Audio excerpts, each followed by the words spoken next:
নমস্কার বন্ধুরা, ডলি রন্ধনশালায় সবাইকে স্বাগত। আর আজকে তোমাদের সাথে শেয়ার করব দারুণ একটা এক পাকের নিরামিষ রেসিপি। আর আজকের রেসিপিটা শেষ পর্যন্ত দেখার জন্য তোমাদের কাছে আমার অনুরোধ রইল।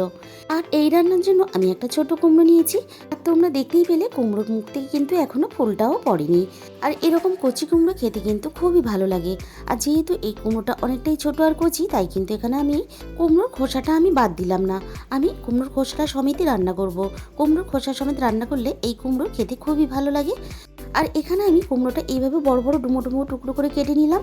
কুমড়োটাও যেমন অনেকটাই কচি ছোট, সজনে ডাঁটাটা ঠিক একই, একেবারে সরুও না আবার খুব বেশি মোটাও নয়।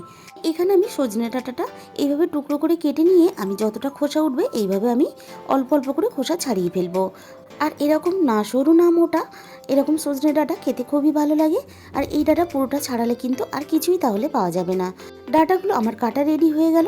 এরপরে দেখো এখানে একটা বড় সাইজের আলু এইভাবে লম্বা করে কেটে নিয়েছি। এরপরে আমি এখানে কিছুটা বিউলির ডাল আগের দিন রাতের বেলায় আমি ভিজিয়ে রেখেছিলাম। এবারে আমি বিউলির ডালটা মিক্সির জারের মধ্যে দিয়ে সাথে আমি এখানে দিয়ে দিলাম অল্প একটু আদা কুচি, আর দিয়ে দেবো অল্প একটু সামান্য পরিমাণ জল। এখানে খুব বেশি জল ব্যবহার করবে না। খুব ভালোভাবে আমি একটা পেস্ট রেডি করে নিলাম। সমস্ত বিউলির ডালের পেস্টটা আমি একটা বড় বাটির মধ্যে প্রথমে ঢেলে নিলাম। এরপরে আমি বিউলির ডালের মধ্যে দিয়ে দিলাম স্বাদ মতো লবণ, আর দিয়ে দেবো এখানে অল্প একটু ঝাল লঙ্কার গুঁড়ো, আর দিয়ে দিলাম এখানে অল্প একটু হলুদ গুঁড়ো।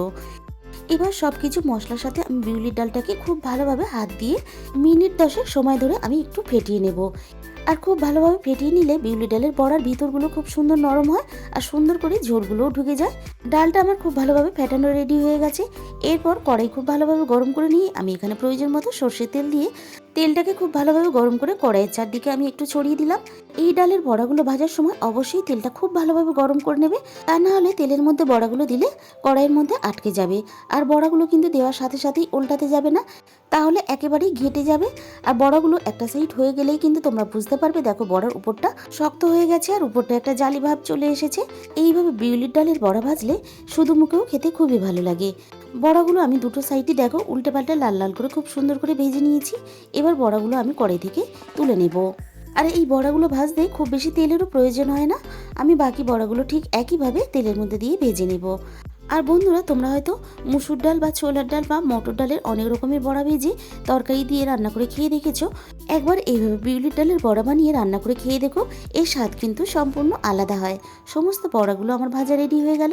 এবার ওই একই তেলের মধ্যে আমি ফোড়নে দিয়ে দিলাম অল্প একটু 5 ফোড়ন, দিয়ে দিলাম দুটো শুকনো লঙ্কা, আর দিয়ে দিলাম এখানে একটা তেজপাতা কুচি।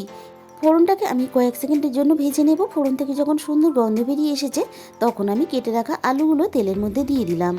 এখানে আমি আলুগুলোকে 3 থেকে 4 মিনিট একটু নাড়াচাড়া করে লালচে করে ভেজে নেব। আলুগুলো একটু ভেজে নেওয়ার পরে আমি এখানে কেটে রাখা কুমড়োটা দিয়ে দিলাম। এবারে আমি এখানে কুমড়ো আর আলুটা একসাথে নাড়াচাড়া করে খুব সুন্দর করে ভেজে নেব। আগেকারের দিনের মানুষজন কিন্তু একসাথে এইভাবে এক পাকে রান্না করতো, আর তার স্বাদ কিন্তু হতো মুখে লেগে থাকার মতো।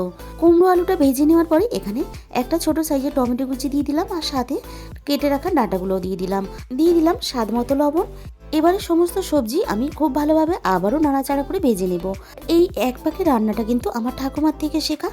আর আগেকার দিনে মানুষের হাতে নাকি অনেক সময় ছিল না, তাই এক পাকে এইভাবেই রান্না করতো। এবার আমি এখানে দিয়ে দিলাম অল্প একটু আদা বাটা। আদা বাটাটাও এখানে আমি সবজির সাথে একইভাবে নাড়াচাড়া করে ভেজে নিলাম। সব কিছু খুব ভালোভাবে আমি এখানে ফাইনালি ভেজে রেডি করে নেওয়ার পরে এখানে আমি দিয়ে দিলাম অল্প একটু সামান্য পরিমাণ জল, আর দিয়ে দেবো এবার একে একে মশলাগুলো। দিয়ে দিলাম এখানে প্রয়োজন মতো হলুদ গুঁড়ো, আর দিয়ে দিলাম এখানে হাফ চামচের একটু বেশি ঝাল লঙ্কার গুঁড়ো, আর দিয়ে দিলাম হাফ চামচ পরিমাণ ধনে গুঁড়ো, আর দিয়ে দেবো এখানে হাফ চামচ পরিমাণ জিরে গুঁড়ো, আর সবশেষে এখানে দিয়ে দিলাম স্বাদ মতো চিনি। এবার আমি মশলার সাথে সমস্ত সবজিগুলো খুব ভালোভাবে কষিয়ে নেব। আর এইভাবে নিরামিষ তরকারি বানালে তাহলে ভাত রুটি সব কিছুর সাথেই কিন্তু খাওয়া যায়। আর যে কোনো নিরামিষ দিনেও কিন্তু এই রান্নাটা খেতে খুবই ভালো লাগে। সবজিগুলো খুব ভালোভাবে মশলার সাথে কষিয়ে নেওয়ার পরে এখানে আমি প্রয়োজন মতো জল দিয়ে দিলাম। এবার সমস্ত সবজিগুলো আমি এখানে খুব ভালোভাবে সিদ্ধ হতে দেব। সমস্ত সবজিগুলো খুব ভালোভাবে সিদ্ধ হয়ে গেছে, আর ঝোলটাও একটু কমে এসেছে। এরপরে আমি দেখো এখানে এই ঝোল ঝোল অবস্থাতেই সমস্ত বড়াগুলো দিয়ে দিলাম। 5 মিনিটের মতন এখানে আমি বড়াগুলো রান্না করে নেব। আর বড়াগুলো ঝোলের মধ্যে একটু ফুটে ওঠার সাথে সাথেই দেখো কতটা বড়াগুলো ফুলে বড় হয়ে গেছে। এরকম ঝোল ঝোল অবস্থাতেই আমি তরকারিটা নামিয়ে নেব, না হলে ঠান্ডা হওয়ার পরে অনেকটা ঝোল টেনে নেবে। তাহলে বন্ধুরা, আজকের এই রেসিপিটা ভালো লাগলে অবশ্যই ভিডিওতে একটা লাইক করো, আর প্রচুর প্রচুর শেয়ার করো। আর যে সমস্ত বন্ধুরা এখনো পর্যন্ত আমার চ্যানেলটাকে সাবস্ক্রাইব করনি, অবশ্যই আমার চ্যানেলটাকে সাবস্ক্রাইব করে নিও। তোমাদের মূল্যবান সময় দিয়ে আমার এই রেসিপিটা দেখার জন্য তোমাদের সবাইকে অসংখ্য ধন্যবাদ।